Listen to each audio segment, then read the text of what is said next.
Welcome to the Building Doors podcast. I am your host, Christy Harst, and today on Building Doors, I am so happy and excited to welcome and introduce to all of you my friend, Lori Zoss. She is an entrepreneur, author, and founder of Growth Owl, like hoo-hoo owl.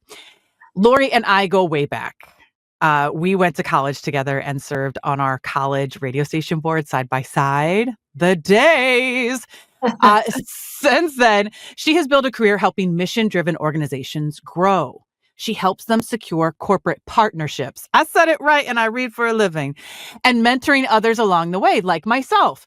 She's also an accomplished author. She wrote a book called The Boardroom Playbook, which guides nonprofits and associations to create lasting impact.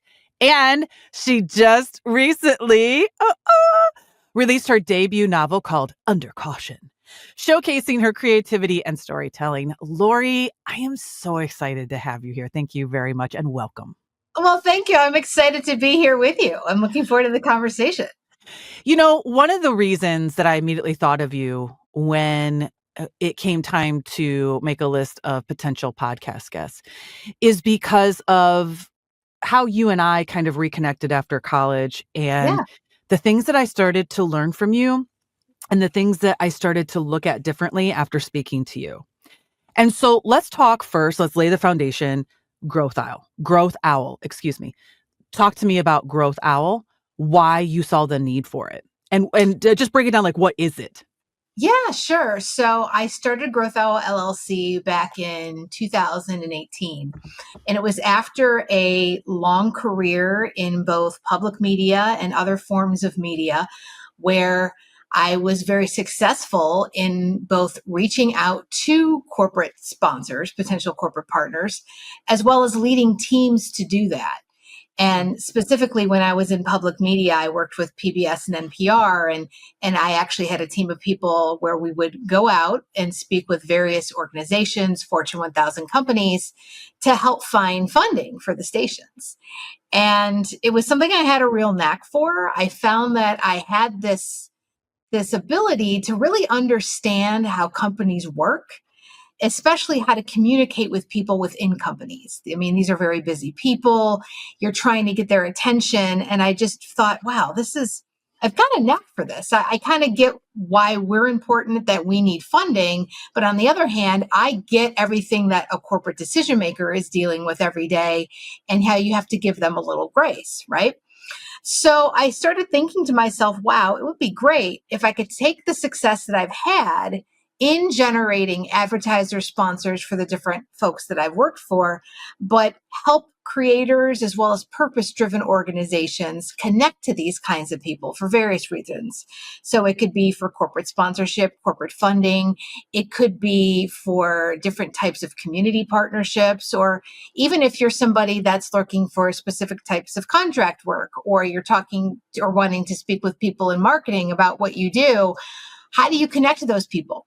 So I really saw a need for that and decided to start my own business. And knock on wood, I've been pretty successful since starting Growth Owl back in 2018. And I work with all different types of clients, usually purpose-driven based. So nonprofits, associations, startups that are very socially conscious, and also with creators, those that are looking to find funding for their content or trying to find ways to better communicate to potential funders to better understand their content. So that's a little about Growth Owl in terms of why I started it. And, it continues to evolve. So, when I started, I really focused in on purpose-driven organizations, where in the past couple of years, I've started to work with more individuals in terms of that are creators or anybody that works in the creative process that wants to connect successfully with corporations for a myriad of reasons. And so tell me about trends. Tell me about what you see from where you sit in what it takes to reach out to a company and get a hold of them. Because you talked a little bit, you mentioned the word grace, which I think is so important. I will say this, as someone who runs a small business, I am a voiceover actor, right? And when I want to reach a certain client, I will say that after about, 6, 7 tries, I want to give up. So, talk a little bit about where you sit in trying to help either individuals or nonprofits or mission driven organizations to reach out to what some people would probably say, oh, there's no way I could get a hold of them. Yeah. So, a couple things to understand that I wouldn't exactly call trends, but I think these are things that actually will be with us in perpetuity. Yeah.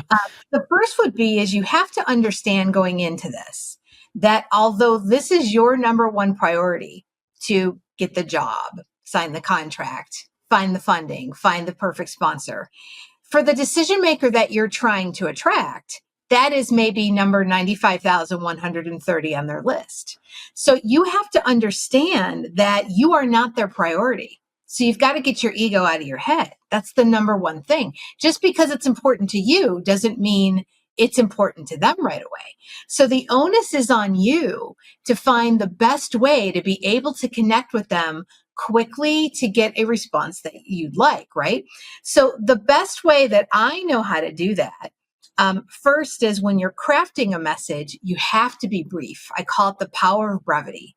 So many times when I work with purpose-driven organizations or individual creators, they or you are saying way too much about yourself. Yes, yes, yes. I've won this award. I was nominated for this. I just voiced for this. Right. I did this. I did that. Yes, yes. And they're just kind of like, who the heck cares? Mm-hmm.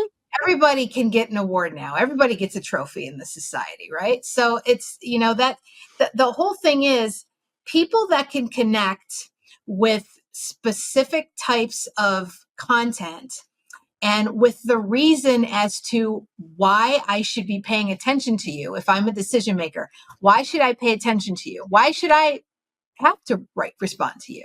That onus is on you as the person reaching out. So the best way to do that is through brevity, number one. When you're utilizing emails, I like to say to try to keep them at least 250 words or less. When I'm working with various types of decision makers, whether they're executive level decision makers or creators that are just trying to get their foot in the door, they all seem to have this one thing in common, and that's they need to better position what is their why do you connect with them, with that corporation.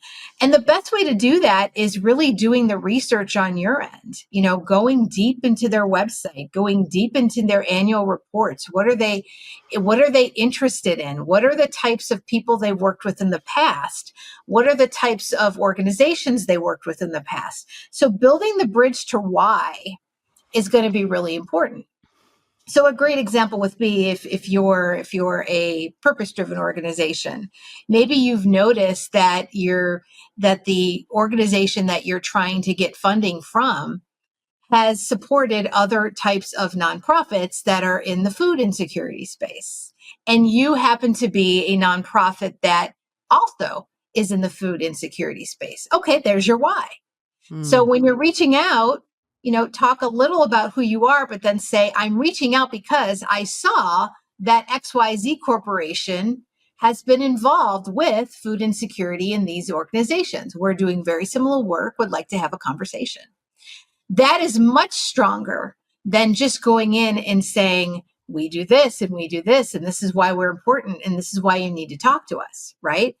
You need to establish the why. If you don't establish the why up front, you're really, really going to lose out on somebody potentially writing back to you, because you're just going to be in the myriads of people that are trying to outreach and engage with decision makers. And a lot of emails do not get read. I know corporate decision makers that will just say, if I see an email come in and my whole page is just full of paragraphs, I'm not even reading it. I wouldn't either. Right. Think about it. What's funny is when I get some pushback on this sometimes, think about what our smartphones have trained us to become accustomed to. 100% start to preach, Lori Right. Zoss. We want short form content, right? We're okay watching a 5 or maybe 15-second ad to get the free content we want. But once we start to go past that, it's like, oh gosh, I'm not going to sit through this, right?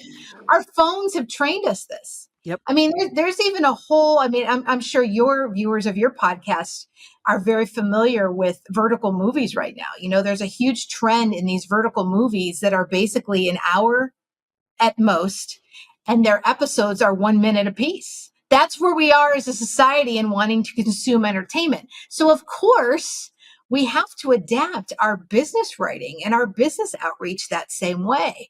So, this is where, when I'm working with creators or anybody that needs to outreach, I really spend time helping them understand the psychological reasons as to why people just are going to respond better to outreach that has brevity and that's almost written in like you're doing creative work for social media.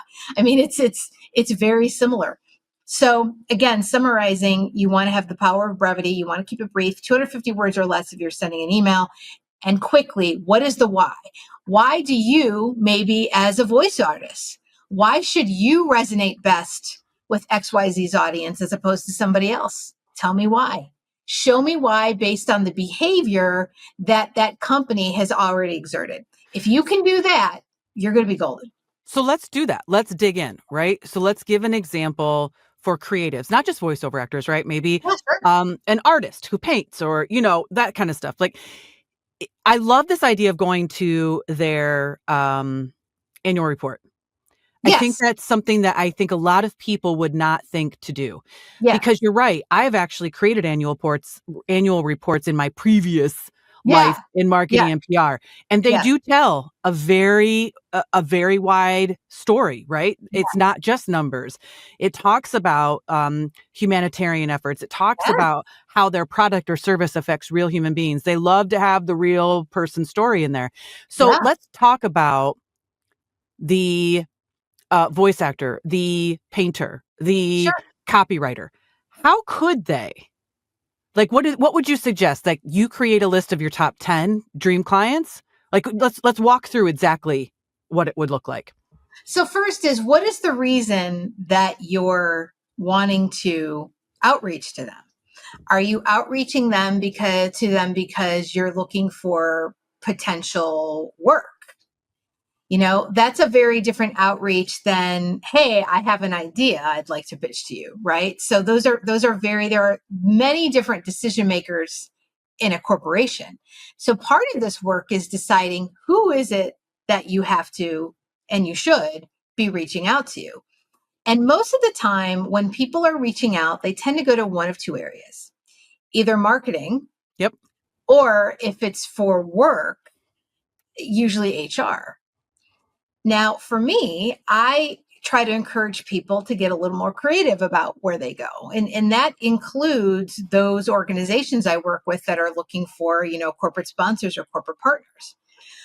Marketing to me sometimes is the absolute worst place for you to go because of all the other people that are engaging in marketing. The competition is for attention is extremely fierce in marketing. Mm-hmm. Think about it. With marketing, you've got Google ads, you've got print ads, you've got broadcast ads, there's just a myriad of things. Marketing folks tend to be extremely overworked, and I'm Mm-hmm. not putting anybody down in marketing. Right. They could be a little grumpy, right? Because, but to understandably so, more and more gets thrown on them. And in terms of the appreciation level, I'm just going to be really frank. Marketing is seen as an expense on a Yes. profit and loss sheet. And always So the first to go, always the that's first to be always cut. first about, right? So there also tends to be more churn in marketing. So just when you've got a relationship maybe going with somebody, they're gone. Yep. So it's into your best interest to maybe think of what are other areas in a company that might resonate. So let's think about voiceover artists. So let's say that you are watching the Masters tournament, and you would think to yourself, gee, maybe I'd like to hear more female voices involved in the Masters tournament. Christy, Well, familiar? Lori Zoss, as you already probably know, because I know you follow Building Doors, Yes, that yes, I do. 85%, Yes, I do. 85% of all of the ads in the Masters this past year were voiced by men. So Yes. yes, please continue with your example. Yes. So Instead of going to the masters, what I would do is I would go to their larger sponsors. And because it's the sponsors that really kind of help to dictate what the organization does, at least in a for profit sense, right?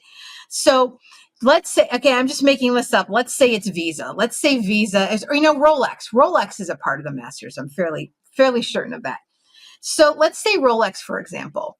So if it were me, instead of going to the director of marketing, I would try to find and see if Rolex had like a vice president of community engagement or a vice president of public affairs. Why? Because these people are explicitly connected to the mission, vision, and value of the company. Mm. And because you're going and saying, look, I'm a big fan of the Masters. I happen to be a voiceover talent. Has Rolex ever considered utilizing a spot during the Masters that's voiced by a female? Mm-hmm. Now, Mm-hmm. that is going to talk more to them from a community affairs public image versus marketing might think of it a different way. Okay. Yes. So looking at other people within the organization. And the other reason why I like public affairs and why I like community engagement, they tend to be a little bit closer to the CEO. Because a lot of times those areas of the company fall under either public affairs will fall under the CEO through another executive, or it will fall under the chief legal officer. And the chief legal officer always, for the most part, is going to report the CEO. Why is that important? Because then that person has the ear of the head of the organization. I find that with marketing, there tends to be other layers between marketing and the CEO many times. Not all times, but many times. So the whole idea is you want to get closest to the mission of the company as possible, and that's going to fall under the CEO. So the closer you can get to him, the better, or her. And then utilizing areas like community affairs, public affairs, I think are a good way for a voice artist to go. And instead of going to the Masters or going to the NBA or whomever to want to hear more female voices in sports, go to the sponsors. Because It's so interesting the point you just made. You're about marketing people. You're so right. yeah, These people get 100 to 150 emails a week from yeah, voice actors basically saying, "Hi, I'm a voice actor and I have voiced this, this, and this, and I'd love to voice for you. Can I get on your roster?"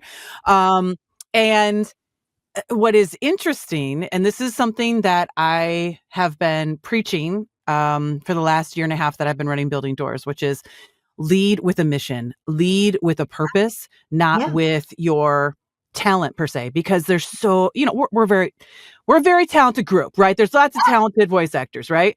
But what separates you? And so some people immediately could say, okay, let's say they're a breast cancer survivor. yes, And so they purposely go towards brands that support breast cancer. That's great, right?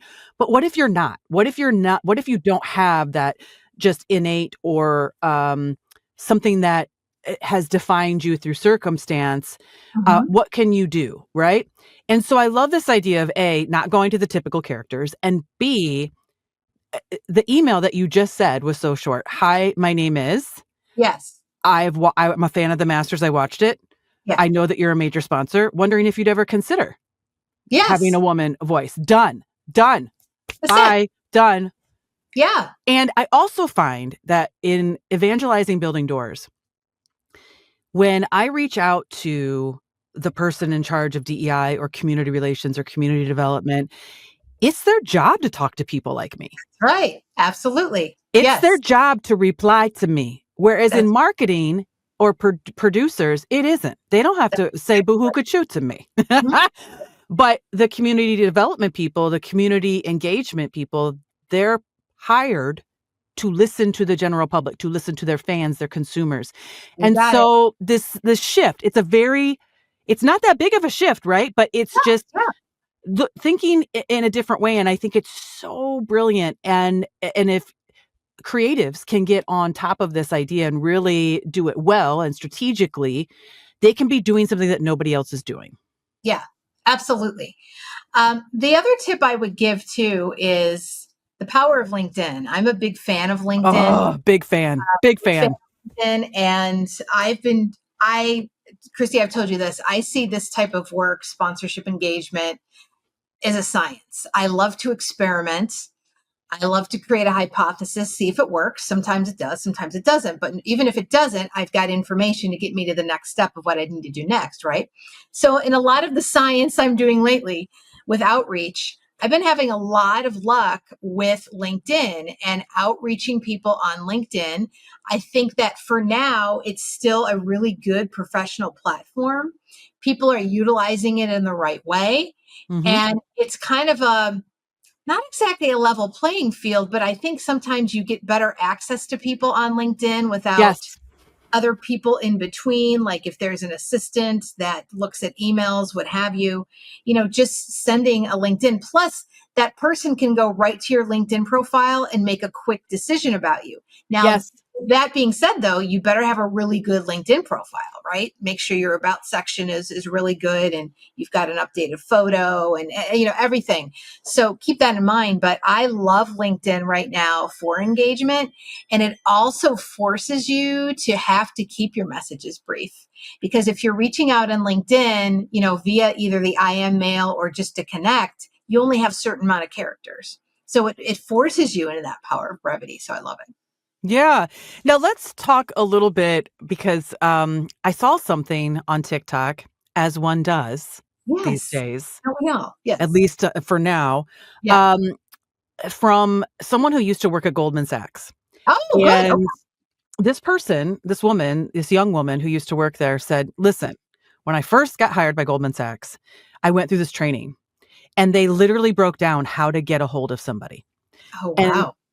and she said, just email the CEO. And Mm, I was like, "Huh? Say what?" And she's like, "The CEO either looks at his or her email themselves, yes. or they have an assistant who goes through. And Yes. likely what happens is they will forward it on to someone else in their team to take care of. So if the Yes. CEO sends you, the employee, this email, take care of this, or address this concern, or answer their question, that person's going to do it. Yeah. And Yeah. so their whole thing that Goldman Sachs taught them was don't waste your time emailing anybody else. Email the CEO. I also heard someone tell me, this woman told me about a year ago, she said, my last ditch effort when I can't get a hold of someone is to simply send them a calendar invite for a meeting. And likely what happens is, especially with the higher ups, they don't look at that stuff. Their assistant does. And the Hmm. assistant automatically assumes that, well, if somebody's sending a Google invite for a calendar, meeting, she or he must have already approved it. So I'm just going to accept it. And then all of a sudden you're on the calendar. Now, I think that's a little shady because then what happens when you get on that meeting? They don't know you. Like you could leave. It's risky, right? What do you Yeah. think of those two things? All right. I'm going to go backwards. I do not like the latter. I do not like of just sending a count. Here's why I don't like that. And this gets kind of into the psychology of the work. People that you are engaging are very, very protective of their time. Okay. When you are just sending a meeting or you're just sending the calendar request, that's kind of like saying, I know I'm worth your time and it's not earning the right for the time. Do you see what I'm Mm-hmm. saying? I do. I totally do. I just don't, I don't like that at all. And I've actually had people use that approach on me. Ooh, really? Oh, Oh, yeah. that's juicy, Lori. Yeah. And it goes right into my junk box. Yeah, I put you right. If you send me a calendar invite or say, oh, here's another one I get. Let's talk tomorrow at 10 a.m. You're going right into my junk. I don't like that. Yeah, I don't like that. And remember, now some people might say that's a generational thing. I am an Xer, Yeah, but I'm yeah, yeah. just Right, going to right. be real. Most decision makers now are older millennials, Xers, or boomers. So you have to tailor to that, right? And I can tell you that we're still kind of old school in how we like to be courted. I think we've talked about this before, Christy. I see this work as like dating. Just kind of, you have to court people. You have to see if are you the right for each other to want to move forward, right? So anyways, that courting process, it's like you're already sending me on a second date when I haven't had a first date with you, when you're sending me a calendar invite. Oh, God. You didn't even buy me a coffee or nothing. That's right. But no, I don't like that. It sounds very transactional sales, like you're going to sell me some software. I don't like that. Yeah. All right. Going directly to the CEO. I'm not opposed to that. I've done it. But I think it just depends on, I think size of company would be one thing. The bigger the company, the more walls that are around the CEO. But try it. I don't see harm in trying it. Now, where I do agree with you is that, you will become a priority. If the CEO says, here, talk to this person, oh yeah, you've become a priority. But that's also true when you are engaging some like a senior vice president or another C-suite person. And although that's not exactly what they manage, what you're asking for, you become a soft referral internally for them. So, if I'm the chief financial officer and you happen to come to me about voiceover work, and I send it then down to my senior vice president of community engagement, because the CFO sent it, it's like you're like a warm lead. It's the same philosophy, but it doesn't just work on the CEO. So I would be more apt to try more on the CEO level, but I'm still a fan of at least being at like a senior vice president or higher. I think you're still in good shape if you engage that level. What are the biggest mistakes that you see your clients when they come to you and hire you for this service? What are some of the biggest mistakes you see when you're having those conversations? Like, okay, well, what have you done so far? What are some of the biggest mistakes you see? Couple things. So I mentioned this earlier, the length of your outreach, way too long. I like to do email audits. Let me see what you've sent. People get really, really like, oh no. It's funny because they're like, oh, my emails are great. Well, let me see them. Oh no. So we get real. We take a look at these emails. And again, and I just want to say, and I work with multi-million-dollar nonprofits and associations, and they have some of the same problems that a 1 or 2 person shop would have. 400, 500 word emails. No one's going to read this. But something about us psychologically, we feel more accomplished when we dump all that in there, and the thing is, it's not getting read because you're not making connection. That would be the second thing. You're not making connection in the email right away. You're spending too much talking about the what of what you do, but you're not talking about the why you need to connect to them. That's another thing. And a third thing I would say, which we haven't talked about, is when are you sending these messages? Yeah, let's talk about that with the when. Yeah, let's talk about sending. Now, there's tons of articles out there of when you should send emails. So I'm just going to give you my perspective, what works for me. I find most high-level decision makers are early birds. They wake up earlier in the day. And what I like to do is have emails sent before 8:30 in the morning.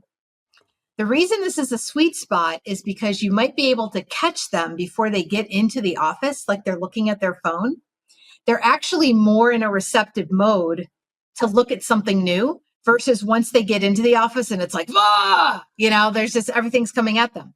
So I will, and it doesn't, and if you've got viewers out there thinking, oh gosh, I'm not a morning person, it doesn't matter. In your Gmail, in your Outlook, you can schedule emails. Yep. And the reason I mentioned this, Christy, is a lot of people don't seem to realize that. So I've learned to assume nothing about what people know about email. So yes, you can schedule the email to go out early. I've played around with I don't do anything earlier than 7. I've played around with 7:15, 7:30. I've even had some people respond to me in real time from when they got it. But yes, so I would try something early. I tend to stay away from Mondays and Fridays. Mondays because, it's the first day back in the office. There's always something going on. Fridays only because there's a lot of people out of the office. So it's very easy that your email can get the out of office reply and then it doesn't get responded the next week. It gets lost. However, there is an argument for Friday to maybe at least try a little outreach, because that is the time that the gatekeepers of decision makers also take the days off. And instead of the email going to the assistant and maybe getting lost there, you do get directly to the right person. Look at you, Lori Zoss, with all the juiciness. Yes. So here's the background. So I experiment with Fridays, but I would really, really emphasize that mornings tend to be better. Wow. Definitely with decision makers. They tend to be early birds. And especially, I like to say money likes to wake up early. If you're dealing with anybody in finance, accounting, oh yeah, these are morning people. They're usually the first people in. And they, by early afternoon, they really have no interest in reading anything because they've read so much. So those are my tips in terms of outreach for email is really those times a day. And the other thing too, do not send attachments on your first email. That's another big one. So let me tell you why. Yes, do so. Yes. So first of all, with larger corporations and even some medium-sized ones now too, firewalls are huge for security. So if you're an email address that the firewall has never seen before, your email is not going to get to the decision maker anywhere in that company if there's an attachment. What about links? Links are okay. Yeah. So based on the experimentation, links are okay, but I would really recommend you use something like a bit.ly or a shortly to keep links short. So if you're not familiar with those, it's kind of like if you want to show something in your portfolio and your link is like so long, that kind of looks spammy. So what you can do is for free, just type into Google free URL shortener. And then you can pop it in there and it's a much shortened URL. We find that decision makers are more apt to click on a link if it's shortened. What about a hyperlink? Long. Yeah, so the same thing. Just try to keep it short if you can, and keep it towards the end of the email. Don't lead with that. You again, we want to massage them to get them to wanting to get interested in you. So we want that link to appear at the end because we want to be respectful of their time and help them see that you are respectful of giving them the narrative to get them to where they need, so they want to click on that link. Let's talk about, I'm sorry to interrupt you. Go ahead. Okay. No, go ahead. I'll take some water. I'd like to talk about perseverance. Oh, yeah. Because you've given some great advice on the research. Mm-hmm. You've given some great advice on how long an email needs to be, when to send it, what to say, who to send it to. But after we send it, then what? Like, what is the system? What is the perseverance that we need to have? Because many of us in creative arts, and I think just in general, people know that it takes between 7 to 10, sometimes even more touches. Touches can mean a lot of things, not just emails, right? It can mean commenting on social media. It can be sending a LinkedIn. Like, there's lots of things that mean touches. So I'd love to hear from you. Okay, we've sent the email. We've done all the right stuff. Now what? And then maybe any stories you have about the importance of perseverance, the importance of waiting. Yeah. So you have to have stamina. Yeah. Yeah. I call it this basically corporate stamina when I'm talking about it. Going back to what I said earlier, you have to understand that this is not their priority. So to help, and you might be thinking, well, how do I become their priority? Well, the thing is, you're not. But you can get yourself closer that you're of interest, right? So the best way to do that is consistency. So what I like to do is when I'm working with clients, I recommend that they reach out like every 10 business days if they don't get a reply. And then after doing that for maybe 2 months, to take a 60-day break and try somebody else. That would be some very general advice. Sure. So that's one way to go. Also, you have to remember that I think that the number right now, the average decision maker is getting anywhere from 250 to 300 emails a day. So you have to keep that in mind too, right? A day. A day. Yeah. Yeah. Wow, a In day. larger corporations, absolutely. Wow. Yeah. It's pretty amazing. So, you have to, you're up against a lot, right? So Yeah. the thing that I hear the most is, from decision makers, oh my gosh, I apologize. I'm just seeing this now. Even though Mm. I've emailed like 5 or 6 times and I'm just seeing this now. So the question is, what was it this time? It's going to vary. I'll start playing around with different, experiment different days, try some different subject lines. You just have to keep experimenting, right? So that the best thing and the best way to experiment is there anything that you can learn about the company going on with them in the news right now that maybe even the CEO is talking about that would help create some immediacy? So let me give you an example. Beginning of this year, Amazon got really big on wanting to talk about rural broadband. Like rural broadband in rural communities is really important to Amazon because they know further out people want to get things delivered. So that means more people would want to buy from Amazon. So, it's a trickle down effect. If more people have rural broadband, Amazon can make more money. You know this, right? So the CEO started talking about in the beginning of the year all about rural broadband and how important it is. And when the CEO is talking about something like that so much, that it's going to be important to the company, Mm-hmm. right? Yeah. So if I were watching that, and again, let's use the voiceover talent example. Most likely, I can surmise that there are departments within the organization, within Amazon, that are putting together external communications about why rural broadband is important.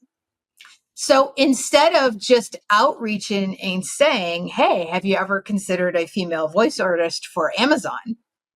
You change the subject line to talk about rural broadband and female voice artist. Aha. Now, wait a minute. This is interesting. This is something the CEO is talking about. And how the heck does it connect? It's almost like I got to click on this email, Mm. right? So in it, I might say something like, I've been following your CEO who's been talking about the interest in rural broadband. And again, I'm just making this up. Maybe Right, you're a right. female voice artist that lives in the middle of nowhere, Wyoming. I don't know, right? But you are there and you understand why rural broadband is important. So you've got that going for you. And you've been listening to the Amazon CEO. You've got that going for you. That's all you need to say. Can we talk more? Mm. How about utilizing a female voice of somebody in a rural area for your external communications on rural broadband?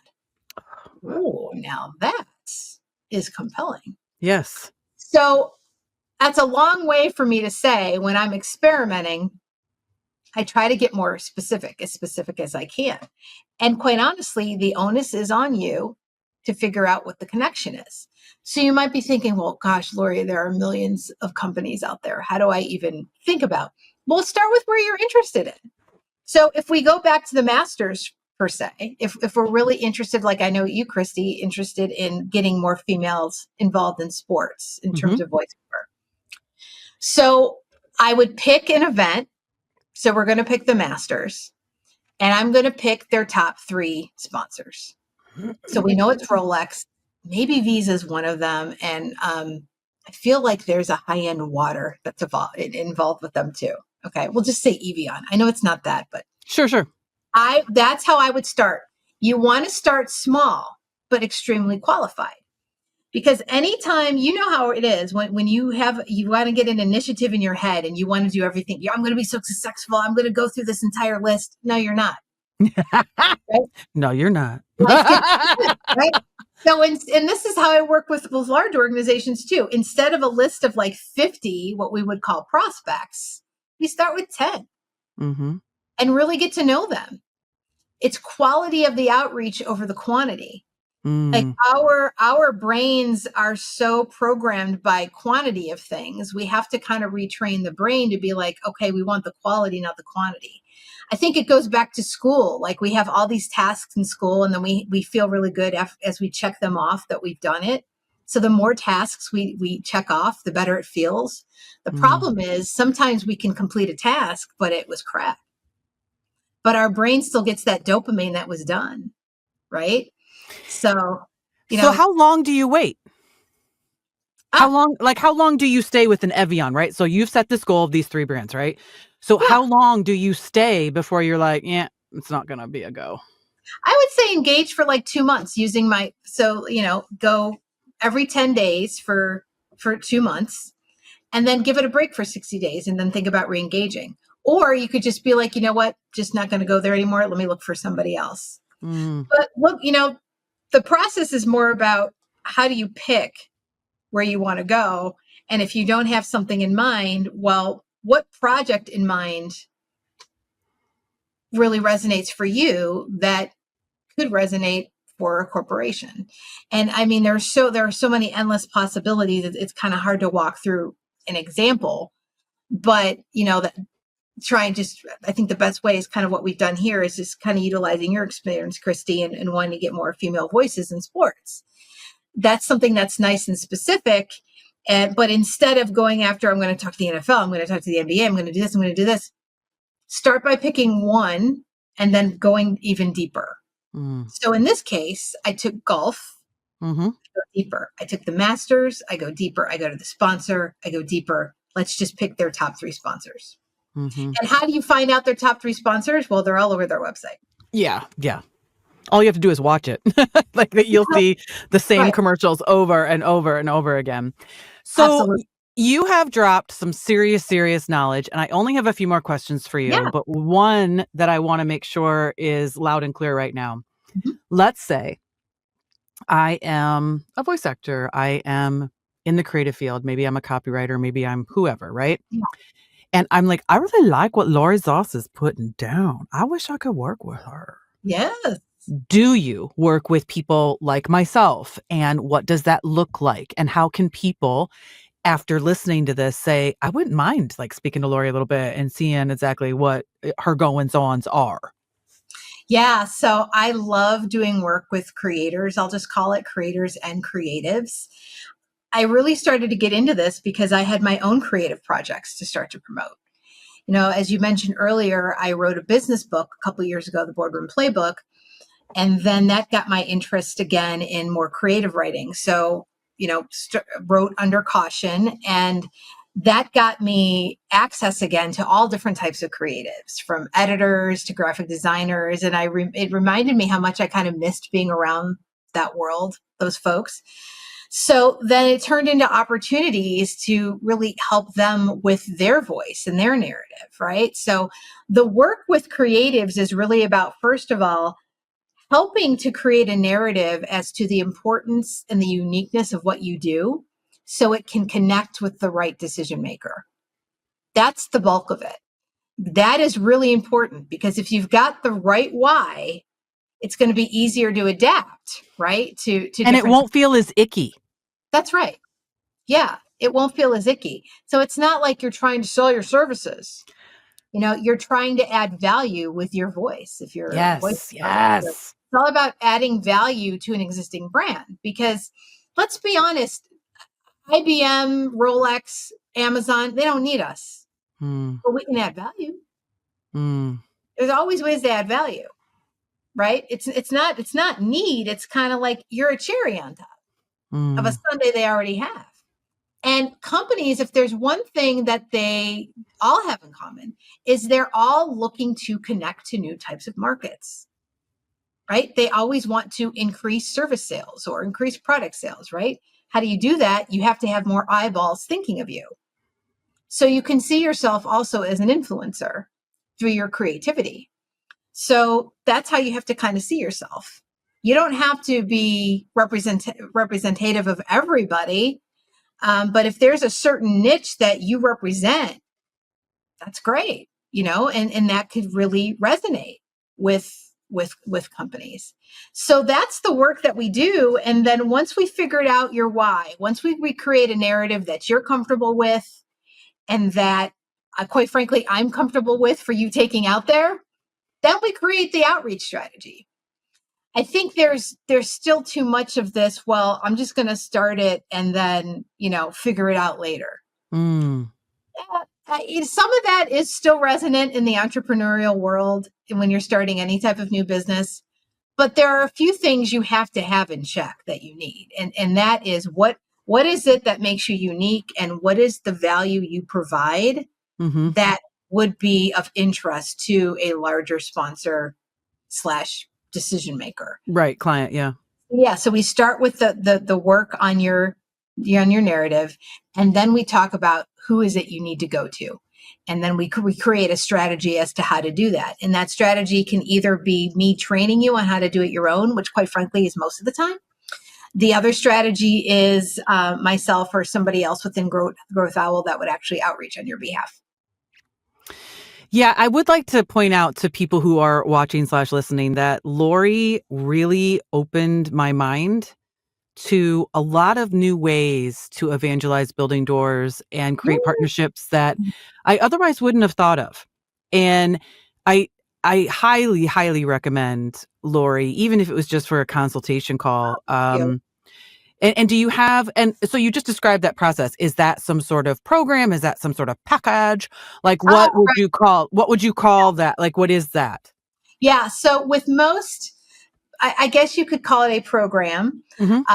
I would say that we would spend about usually 3 months together. Okay. And then, so it's not like I'm an advisor who comes in that I'm going to continue working with you in, forever, perpetuity, right? No, if I do my job right, I give you the tools you need and you go. Exactly. You can kind of like you guys, kind of like what voiceover artists do and other creatives. You provide what you need to provide, and then you go to your next project. But I also have clients that I build in mentorship with. So if you want to, jump on a call a couple times a month for a few months after we work together, that's fine. But I do try to customize based on what you're doing. So, when you go to my website, you're not going to see, well, this is the creatives package. I don't Yeah. I start with a complimentary call, just like you said. It's usually about 30 minutes. We just talk. And I'll be very honest if I feel as though I could help you.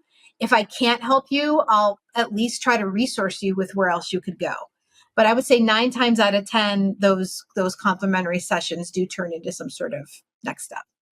And I will say also for those that are listening, Miss Lori Zoss is a connected woman.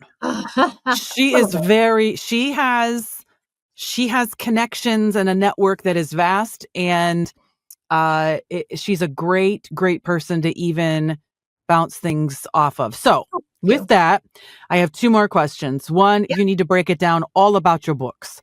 Let's talk about the books, because if I were to go buy your book, The Boardroom Playbook, is that only for nonprofit? Like, is it only for nonprofits and associations, or can someone like me who's in the creative field learn something from it? Yeah, I talk about how it's really for purpose-driven organizations, but think about it. You are an organization, right? You are working on your behalf as a business. So the tips and the tools that I share in that book actually are very applicable. And I write it in a way that I use a lot of examples. And I change the names, of course. I use a lot of examples, though. But I start the book talking about how, well, Christy, you'll appreciate this because this was going on when I was at our alma mater, Baldwin Wallace. The preface of the book is how I knew I was going to get into this kind of work at an early age.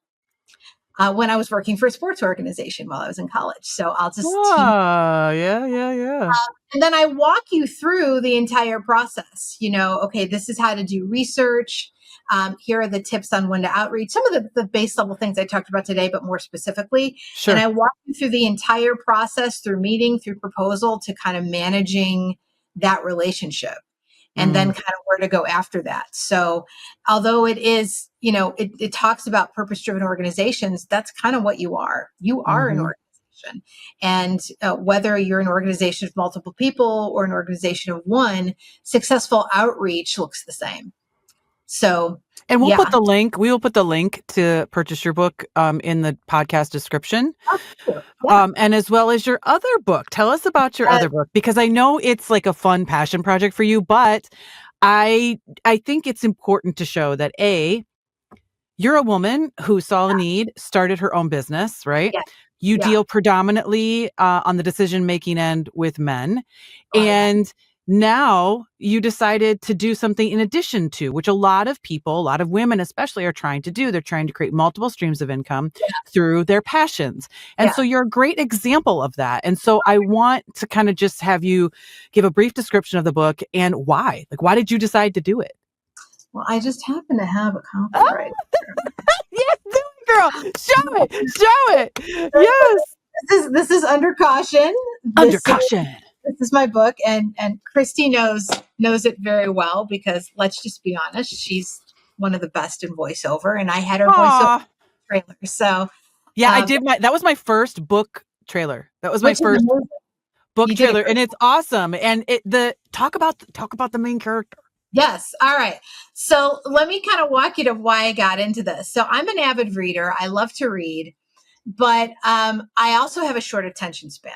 Yeah. It's hard to kind of, I like Stephen King, but it can be kind of long, and there's a lot of great, and I like Colleen Hoover and all these great books, but sometimes I just feel like it takes a long time to get into it. So I thought to myself, I've start and stopped so many creative projects with writing over the years. And I know a lot of people can appreciate that. I Yes, don't know, yes. probably like at least a dozen starts and stops of fiction that I've done since I was in my 20s. I just never finished. Oh. So I came upon close to a, milestone birthday for myself this year. And it was, a little over a year ago, I was thinking about that. And I said, I'm going to write this. I'm going to write something.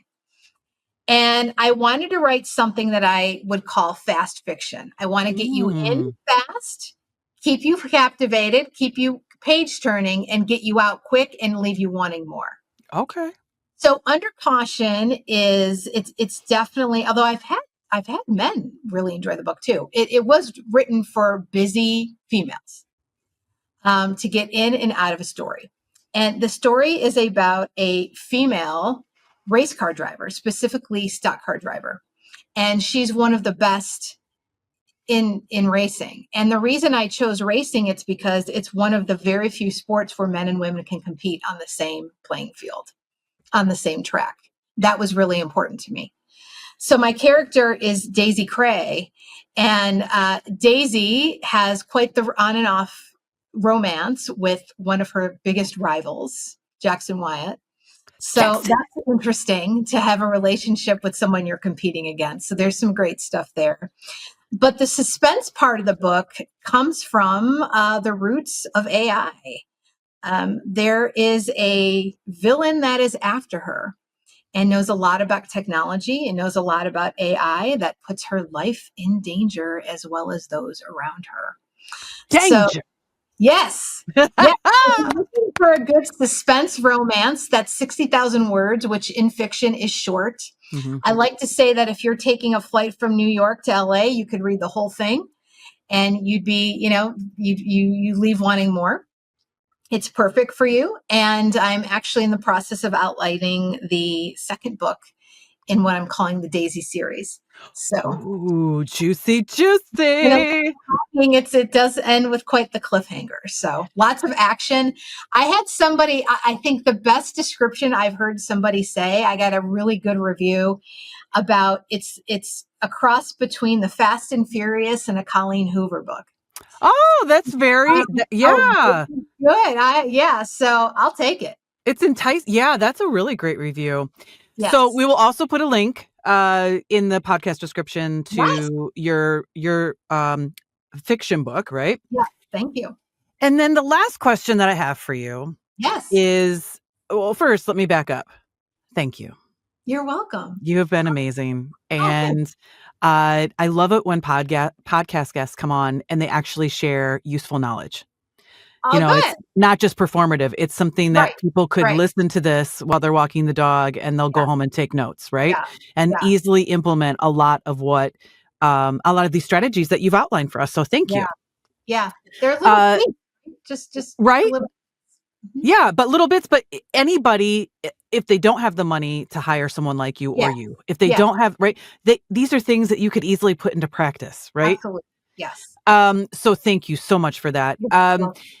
So my last question is this. I have this series called Door to Success, where Yes. uh, I collect this answer. What does your door to success look like? I collect those answers from women and young girls around the world.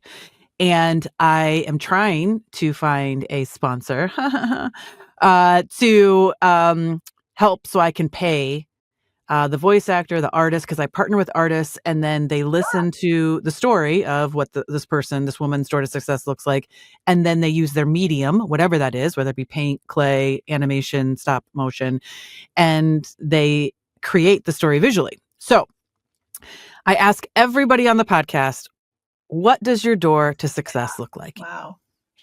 So the first thing I picture, I love tree lined driveways. So I picture just a huge, and I'm picturing like it's autumn time. These just beautiful, beautiful colors of just maples and oak trees just lining the driveway to my door. That's the first thing I see. They are Just gorgeous. they, When you go down a long driveway and it's filled with, especially yeah, at fall, gorgeous. Okay, keep yeah, going. yeah. So the golds and the oranges and the Mhm. reds just lining you up to the door. So when I get to the door, it's definitely like a dark purple. I love that color. I find it to be a very healing color. It's a color I like to wear. It looks like a traditional door. It looks to be on like maybe a really, really big old English type looking home. Like just something you'd see out of, Bridgerton or Downton Abbey or something like that. Just a big door. Now, when you open the door, when I think of success, there are two words that come to me, and it's peace and freedom. Oh, And whatever I do, everything that I do in my life right now is about peace and freedom. mm, And when I open that door, some of the things I see, as I said, I love to read and I love to write. I've always just pictured one of those really large, huge English libraries just full of books. the Just kind you need a ladder for? yes, like something you'd see out of Harry Potter, just books. I that completely turns me on. That just being in just a huge area of just books, old books, new books, books that smell old, books that smell new. I still like physical books, right? And then just a big, big desk where I can write and be creative and create worlds. Mm, Um, I see that. I also see on the other side, maybe just like a blue sky and sunshine with water fountains and just animals just kind of roaming around. I love animals. I love wildlife. And I just get a lot of peace and serenity from seeing wildlife. mm. So I see that as well. And yeah, I think those are the things that are behind my door. And, people can come, people cannot come because it's really all about me and my peace and freedom.